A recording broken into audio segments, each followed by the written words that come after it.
بسم اللہ الرحمن الرحیم۔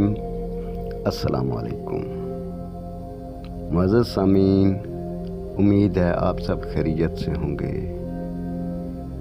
آج کا موضوع ہے یتیم پروری۔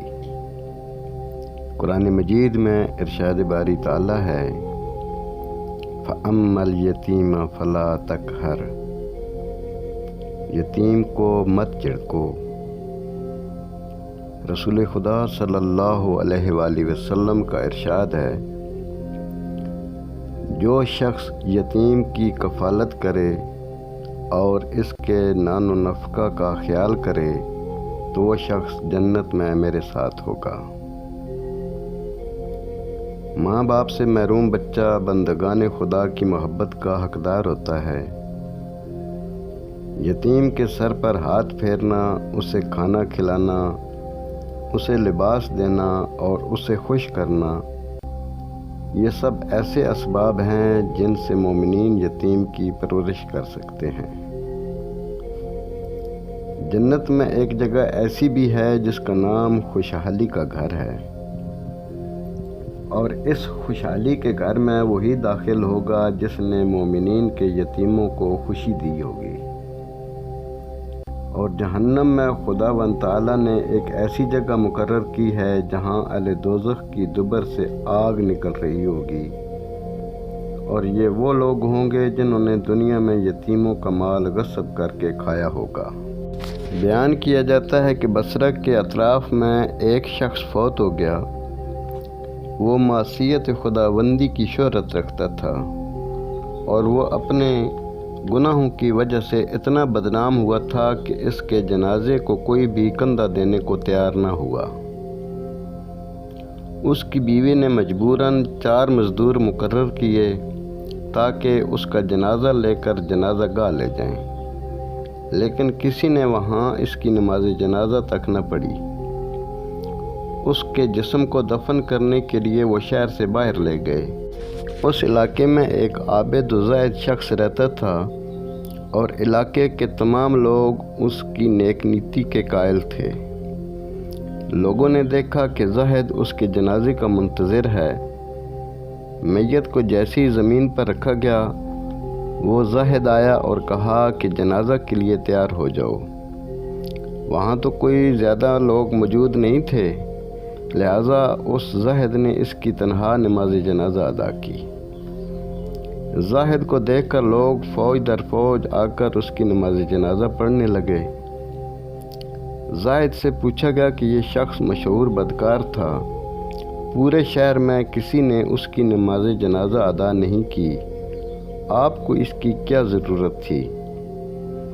زاہد نے جواب دیا، مجھے خواب میں حکم ملا تھا کہ تم فلاں مقام پر جاؤ، وہاں ایک جنازہ آئے گا اور اس کے ساتھ صرف ایک عورت ہوگی، اس کا جا کر نماز جنازہ پڑھو، اس کے گناہ رب العزت نے معاف کر دیے ہیں۔ زاہد نے اس شخص کی بیوی سے پوچھا،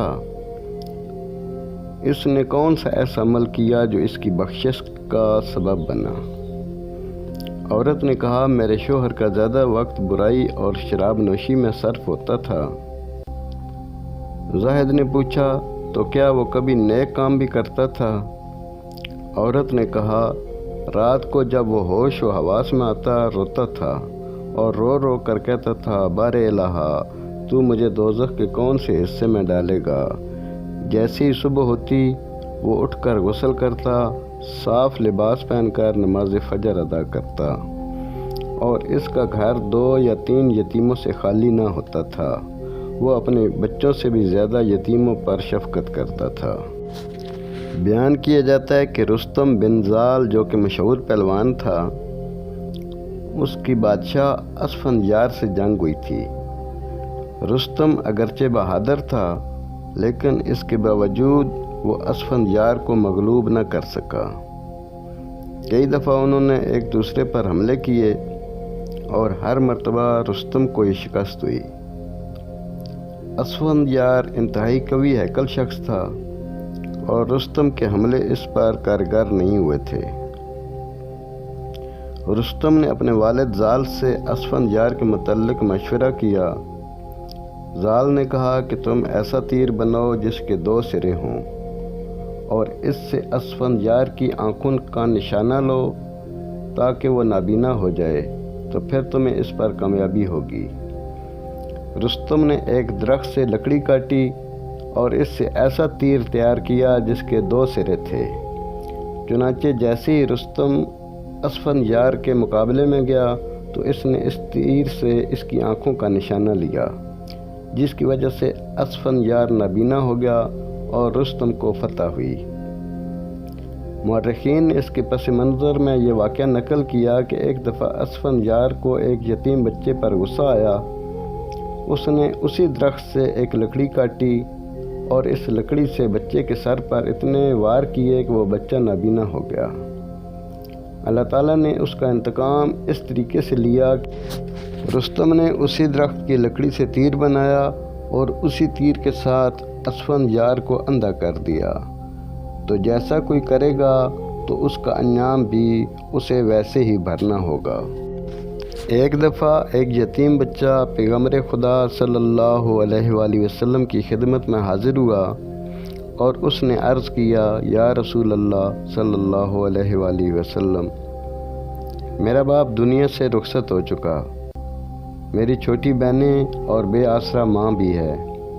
اللہ تعالیٰ نے آپ کو جو کچھ عطا کیا ہے اس میں سے کچھ ہمیں بھی عطا کریں۔ رسول خدا صلی اللہ علیہ وآلہ وسلم نے حضرت بلال رضی اللہ تعالیٰ عنہ سے فرمایا کہ میرے تمام گھروں میں جاؤ اور تجھے وہاں سے جو غذا بھی ملے لے آؤ۔ حضرت بلال رسول خدا صلی اللہ علیہ وسلم کی ہر زوجہ کے پاس گئے اور بڑی مشکل سے وہ 21 دانے خرما کے لے کر آئے۔ رسول خدا صلی اللہ علیہ وآلہ وسلم نے وہ 21 دانے اس بچے کو دیے اور فرمایا کہ اس میں سے 7 دانے تم خود کھانا، 7 دانے اپنی ماں کو دینا اور باقی 7 دانے اپنی بہنوں کو دینا۔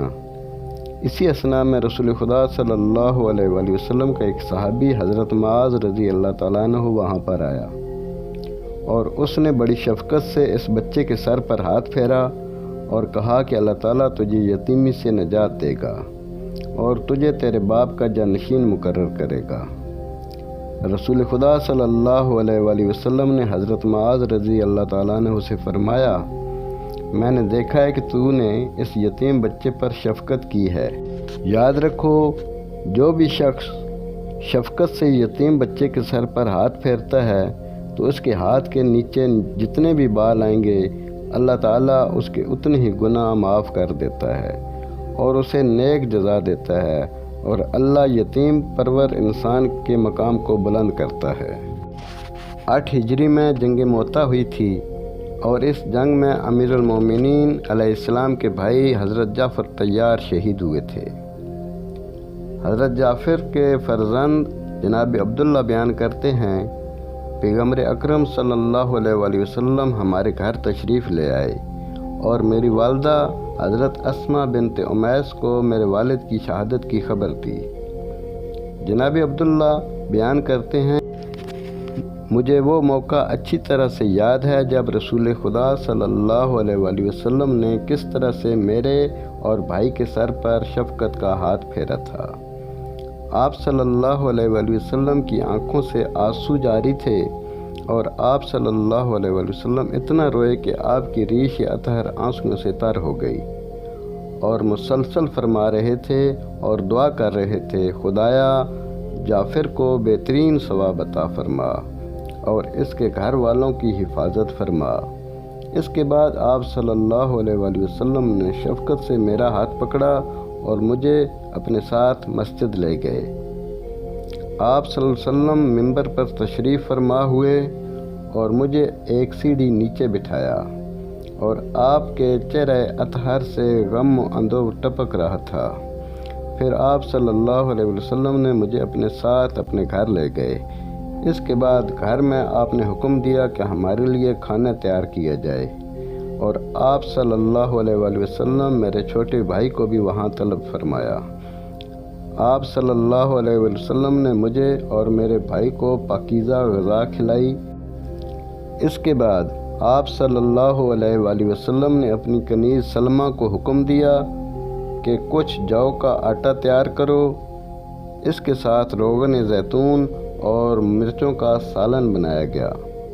3 دن تک میری والدہ میرے والد کے غم میں مصروف رہیں اور ہم 3 دن تک رسول خدا صلی اللہ علیہ وآلہ وسلم کے گھر سے کھانا کھاتے رہے۔ 3 دن گزرنے کے بعد ہم اپنے گھر واپس آ گئے۔ مزید اچھی ویڈیوز دیکھنے کے لیے ہمارے چینل کو لائک کریں، سبسکرائب کریں اور شیئر کریں۔ شکریہ۔